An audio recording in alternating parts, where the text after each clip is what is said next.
복되신 우리 주님의 은혜와 사랑이 오늘 이 예배 자리에 함께 계신 모든 분들에게 같이 하시길 빕니다. 오래전에 한국에서 이 남편이 집에서 얼마큼 밥을 자주 먹느냐 하는 그 식습관에 따라서 아내가 남편을 부르는 다양한 호칭들이 유행했던 적이 있었습니다. 사실 엄마 입장에서 식구들 몇 끼마다 챙겨준다는 게 보통 일이 아니지 않습니까? 근데 남편이 이제 끼니마다 챙겨달라고 하면 얼마나 그게 부담이 되겠습니까? 집에서 한 끼도 안 먹는 남편을 뭐라고 불렀냐면 사랑스러운 영식씨. 집에서 한 끼만 먹는 남편은 귀여운 일식씨. 집에서 두 끼씩이나 먹는 남편은 두식이. 말투가 바뀌죠 벌써. 세 끼 다 꼬박꼬박 집에서 먹는 남편은 삼시세끼. 세 끼 다 먹고 간식까지 챙겨달라고 하는 남편은 갓나세끼. 세 끼 먹고 간식 먹고 저녁에 자기 전에 야식까지 달라고 하는 남편은 종갓나세끼. 오래전에 그런 말이 유행을 했었습니다. 근데 가볍게 웃자고 하는 얘기지만 왠지 세상이 갈수록 정말 집안에서조차 각박해지는 것 같아서 마음이 씁쓸합니다. 집에서 눈치도 없이 부인에게 삼시세끼에 간식까지 챙겨달라고 하면 갓나새끼 소리를 듣는 세상이 되었지만 하나님은 당신의 자녀들이 그분 앞에 나와 주님 저에게 영혼의 양식을 주세요, 은혜의 양식을 주세요 하면 하루에 세 끼뿐이겠습니까? 간식까지 야식까지 언제든지 사랑하는 내 자녀여 언제든지 와서 먹어라 라고 하십니다. 우리는 지금 언제든지 요청해도 결코 눈친도 구박도 하지 않으시는 그 하나님 앞에 나와 있습니다. 값없이 내려주시는 그 귀한 은혜를 받아 먹으려고 이 자리에 있습니다. 한 주간 여러분 각자 주어진 삶의 현장에서 얼마나 힘드셨습니까? 일터에서, 가정에서, 학교에서, 직장에서, 자기 사업터에서 그 어느 곳도 만만한 데가 없었을 것입니다. 쉬운 데가 없었을 거예요. 수고 많으셨습니다. 그래도 이렇게 일주일에 한 번 주 안에서 우리가 다시 만나서 우리 구원의 하나님을 찬양하고 함께 예배할 수 있다는 것, 이게 얼마나 귀한 일이고 귀한 은혜입니까? 우리는 모두 인생이라는 그 열차를 타고 아직 가보지 못했지만 어떤 목적지를 향해서 달려가고 있는 승객이라고 할 수가 있습니다. 그런데 그 가는 인생의 열차 속에서 하나님의 자녀로서 그리스도인으로서 우리의 삶의 중심에 내 삶의 가장 중심에 무엇을 두고 있는가? 내가 인생을 살면서 무엇에 초점을 맞춰 사느냐 하는 그거에 따라서 우리의 삶의 모양과 가치와 방향과 목표가 달라지게 됐습니다. 이것은 우리에게 몇 가지 중요한 교훈을 줍니다.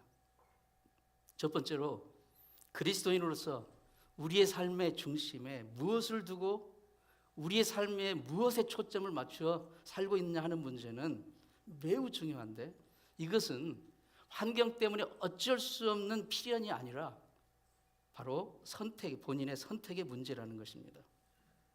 성경에 많은 믿음의 선배들이 나오지만 노아나 아브라함 같은 사람은 그의 삶의 가장 중심에 늘 하나님을 두고 살았고 하나님을 초점에 맞추어서 살았던 사람들입니다. 반면에 같은 시대를 살았던 다른 사람들은 그 중심에 하나님보다는 세상의 욕심 그리고 그 욕망에 초점을 맞춘 인생을 살았습니다. 그런데 그런 인생을 산 것은 그 당시 시대 풍조가 그랬으니까 어쩔 수 없는 필연이었습니까? 아닙니다. 본인의 자신들의 선택이었습니다. 오늘 본문에서 여호수아는 이 점을 이스라엘 백성들에게 분명하고 엄중하게 묻고 있습니다.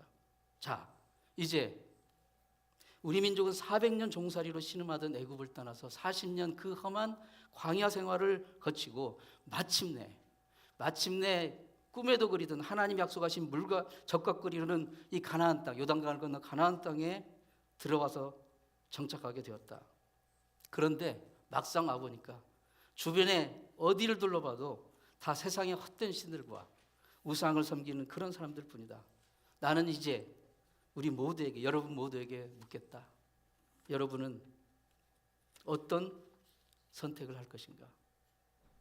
우리 주변 사람들이 다 하는 대로, 이 세상 풍조가 그러니까 그들이 하는 대로 세상의 신들과 우상들을 섬기며 살 것인가? 아니면 우리 조상의 하나님, 우리 앞에 있었던 숱한 원수와 환난과 역경, 그 모든 것에서 우리를 지키시고 보호해 주시고 여기까지 우리를 인도해 주신 하나님을 섬길 것인가? 오늘 15절 말씀에 만일 여러분이 이 세상 풍조를 쫓아 그들이 섬기는 신들이 섬기는 것이 여러분 눈에 좋아 보이거든 그렇게 선택하라. 여호와를 섬기는 것이 좋지 않게 보이거든 부담스럽거든 그것 또한 선택하라. 그러나 나와 내 집은 오직 하나님을 섬길 것을 선택하겠노라 라고 말하는 것입니다. 지금 우리 모두는 하나님을 예배드리기 위해 이 예배당의 자리에 나와 앉아 있습니다. 우리말로 이 앉다라는 동사는 자동사죠. 타동사가 아니고 앉다. 자동사입니다. 자동사라는 것은 타이의 힘으로 이렇게 밀려온 게 아니라 자동적으로 이루어진 것처럼 이렇게 느껴집니다. 그런데 여러분이 지금 이 예배를 드리기 위해 예배당 좌석에 앉아 있다면 사실 그것은 저절로 이루어진 행위가 아닙니다. 하나님이 우리를 부르신 부름이 있었어요. 하나님이 우리를 이 자리로 부르셨다는 것을 우리가 기억해야 됩니다. 그리고 하나님이 그 부르심에 우리가 응답하기로 선택을 하고 이 자리에 나와 있는 것입니다. 여러분은 이 시간에 예배를 드리는 것을 선택하여 나온 거예요. 동시에 여러분은 이 시간에 집에서 쉴 것을 선택할 수도 있었어요. 또 이 시간에 예배를 안 드리고 친구를 만나는 것을 선택할 수도 있었고 뭔가 재미있는 그런 일이 있는 곳에 가는 것을 선택할 수도 있었습니다. 쇼핑을 하는 것을 선택할 수도 있었을 거예요. 그러나 여러분이 지금 이 시간 이 예배당의 자리에 앉아 있다는 것은 이 시간이 하나님께 예배하는 시간임을 인식하고 본인의 의지로 결단으로 이 예배 자리를 선택했기 때문입니다. 죽어도 이 자리가 싫은데도 이 자리에 나와 있는 분은 한 사람도 없습니다. 우리 모두의 행동은 우리의 모든 삶은 우리 자신의 의지의 선택의 결과물이라는 뜻입니다. 물론 인간은 환경에 영향을 받지 않을 수가 없어요. 그러나 그 환경이나 상황에 어떻게 반응할 것인지 그것은 전적으로 우리 각자의 선택입니다. 도둑의 자식으로 태어났다고 늘 아버지에게 보는 것이 도둑질이라고 해서 아들도 자동적으로 도둑이 되는 것은 아닙니다. 알코올 중독자의 자식으로 태어났다고 해서 다 자식들이 알코올 중독자가 되는 것 아닙니다. 물론 아버지가 늘 그런 모습을 보이면 자식들이 영향을 받는 것 사실입니다. 하지만 결국 선택은 각자의 몫입니다. 저희 조부님은 할아버님은 약주를 너무나 좋아하셨어요. 그래서 정말 시도 때도 없이 술을 드셨어요. 저는 그분을 한 번도 본 적이 없어요. 왜냐하면 제가 태어나기 전에 이미 돌아가셨으니까. 이게 술 때문에 건강을 해칠 정도로 많이 드셨어요. 말하자면 요즘 말로 하면 알코올 중독인 거죠. 결국 술로 인한 병으로 돌아가셨어요. 그 아들인 저희 아버님, 우리 부친은 조부모님이 그렇게 술로 고생하시고 가족들을 힘들게 하고 불행하게 하는 그것을 직접 눈으로 보면서 자기는 술로 식구들을 불행하게 하지 말아야겠다고 결심하고 평생 술을 입에 대지 않고 사셨어요. 그리고 가셨어요. 저희 아버님은. 환경이 중요하지만 환경보다 더 중요한 것은 그 환경에 어떻게 반응하느냐는 본인의 의지의 선택이 결국은 우리의 인생의 방향과 질을 결정하는 것입니다. 환경으로 치고 본다면 가룟 유다보다 더 좋은 조건, 환경이 어디 있겠습니까? 그는 이 땅에 인간으로 오신 하나님을 직접 모시고 3년이나 동고동락했던 사람이에요. 인류 역사상 창세 이후로 예수님을 하나님을 직접 옆에 모시고 3년의 세월 동안 같이 동고동락했던 사람은 그 특권을 누린 사람은 그 가룟 유다를 포함해서 12명, 인류 역사상 12명밖에 그 기회가 주어지지 않았어요. 그 12명 중에서도 얼마나 똑똑했으면 예수님이 그에게 재정, 돈꾀를 맡기셨겠어요. 있겠습니까? 생각할수록 그의 환경은 신비로운 은총이고 기적 같은 환경이었어요. 그런데 결국 그가 의지로 선택한 것은 무엇이었어요? 3년 동안 동고동락했던 그 하나님, 그 주님을 배신을 선택한 거예요. 여러분 지금 그림에 보시면 가운데 부분, 밑에 부분에 빨간 주머니 있죠? 그게 그가 예수님을 배신한 대가로 받은 은 30냥 그겁니다. 이게 필연이 아니고 저절로 된 게 아니에요. 본인의 의지로 선택을 한 것입니다. 환경을 말하자면 사도 바울보다 더 참혹한, 더 억울한, 더 괴로운 환경이 어디 있겠습니까? 그는 청년 시절 주님을 만난 이후 그의 남은 일생을 주님께 바쳤어요. 수많은 서신서를 쓰니라 저렇게 머리도 다 빠지고 정말 모든 고생과 환난과 핍박을 그리고 반대를 가는 곳마다 당했어요. 하루도 편할 날이 없었어요. 가룟 유다처럼 주님에 대한 배신으로 얼마든지 핍박과 환난을 모면하는 그런 선택을 할 수 있었지만 그는 순교를 당하는 그 순간까지도 단 한 번도 영원한 천국의 논리를 포기하지 않았습니다. 그게 그의 선택이었어요. 그리고 그는 기독교 역사상, 인류 역사상 가장 위대한 복음의 하나님의 종으로 세워졌습니다. 왜 인생에서 선택이 중요합니까? 인생에서 선택의 결과에 대한 책임은 전적으로 자신의 몫이기 때문이에요. 어른이나 아나 차이가 없습니다. 알코올 중독자나 도박 중독자나 그 인생은 결국 누구의 책임도 아닌 본인의 선택의 책임이에요. 하나님을 믿는다고 하면서도 세상의 논리, 세상의 욕망의 논리에 초점을 맞추고 살아가는 인생. 역시 그 불행한 결과는 어떤 누구도 책임이 주어지지 않습니다. 본인이 책임이 되는 것입니다. 1965년에 당시 동구권 루마니아 당 서기장직을 장악했던 그 니콜라이 차우세스쿠라는 그 독재자가 있었어요. 무소불위의 독재 권력을 휘둘른 걸로 유명했잖아요. 김일성도 만나고 하고 세상의 독재 권력의 그 정점이 있었어요. 집권 24년 동안 그는 무려 2만 명의 정적을 숙청하게 해서 죽였습니다. 그리고 단일 건물로는 미국 국방성 펜타곤 다음으로 가장 크다고 하는 화려한 인민궁을 짓기 시작했어요. 그러나 그의 그 인민궁이 완공되기 전에 1989년 12월 도저히 참을 수 없는 민중들이 들고 일어났어요. 민중 봉기로 그의 철옹성 같았던 그의 독재 권력은 하루아침에 무너졌습니다. 그리고 그 부부는 차우세스코와 그 부인 엘레나 그 부부는 그해 크리스마스 날인 12월 25일 날 모든 사람이 보는 앞에서 공개적으로 전 세계가 TV로 뉴스를 봤어요. 공개 총살령을 당했습니다. 루마니아 부크레스티 시민들은 그 부부의 시체를 공동묘지에 묻었는데 두 부부의 시신을 같이 합장하지 않고 몇십 미터 떨어진 자리에 시신을 분리해서 묻었는데 머리를 서로 정반대 방향으로 향하게 묻었어요.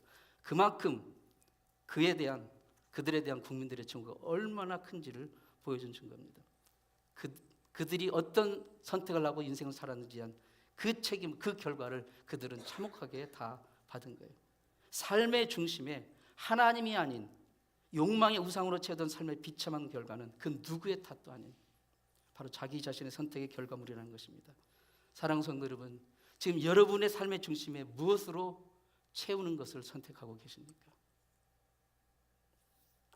우리 인생의 선택이 중요한 것은 그 선택에 대한 결과는 본인 자신은 물론 가장 가까운 사랑하는 사람들, 가족, 친구 그리고 공동체에게까지 영향이 미친다는 사실입니다.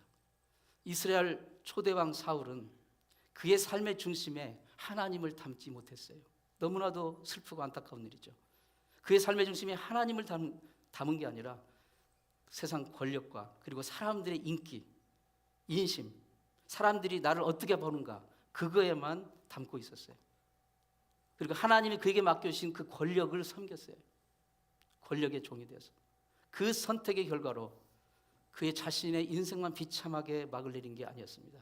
그가 스스로 전장터에서 블레셋과 싸움터에서 아말렉과 싸움에서 지는 그날 스스로 목숨을 끊습니다. 근데 그날 사랑하는 세 아들도 요나단을 포함해서 죽었습니다.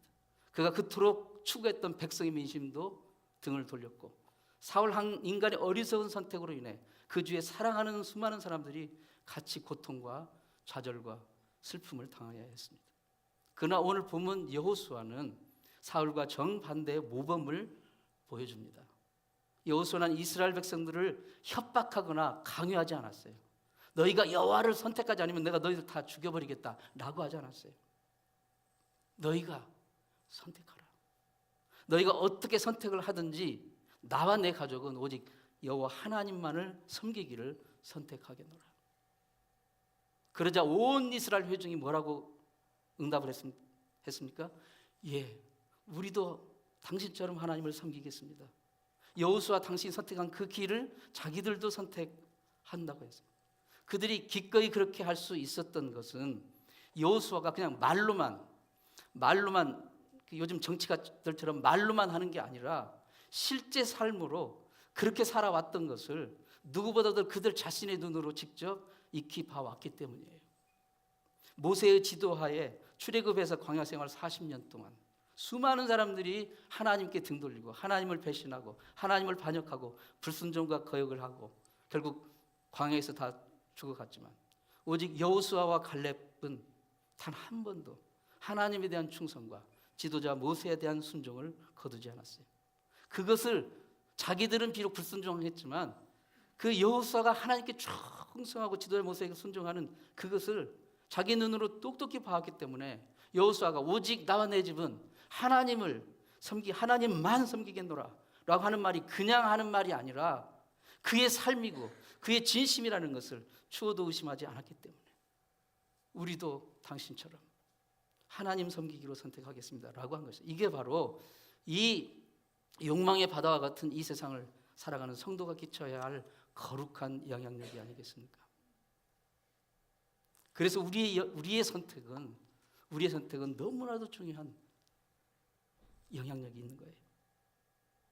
그런데 우리가 우리의 중심에 무엇을 품고 있고 우리가 우리의 삶에 무엇을 조준하고 있는지 무엇을 초점을 맞추고 있는지를 확인할 수 있는 방법이 있습니다. 소크라테스가 그런 말을 했죠. 너 자신을 알라. 그런데 이것은 너무나도 어려운 질문입니다. 자기 자신의 그 실체를 스스로 파악한다는 게 얼마나 어렵습니까? 그런데 실질적인 방법이 하나 있다고 할 수 있습니다. 어떤 사람이 나를 필요로 하는지를 보면 됩니다. 누가 나를 필요로 하는지. 한국에 한 23년 전에 한국에서 매우 엽기적인 사건이 있었는데요. 한 큰 재벌 그 총수의 아버지 부친의 묘를 어떤 이제 사람들이 파헤치고 그 시신의 일부를 가져다가 이제 그것을 되돌려주는 조건으로 8억을 요구한 그런 사건이 있었어요.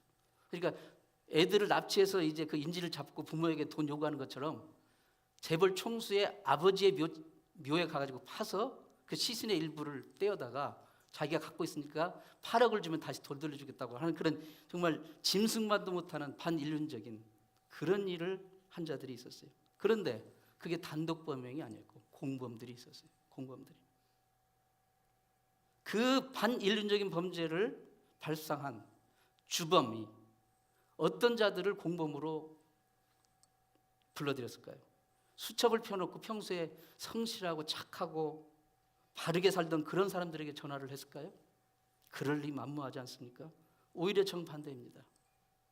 주범이 생각하기에 자신의 범행 계획을 듣고 일확천금을 꿈꾸는 사람, 눈앞에 이득을 위해서라면 어떤 일도 서슴지 않을 사람, 그런 사람들을 끌어모았을 거 아닙니까? 그런데 그 공범들도 왜 악한 자들이냐면 그들이 범행에 가담하기 이전에 자신들의 삶이 그런 것을 추구하는 선택을 해오면서 살았기 때문입니다.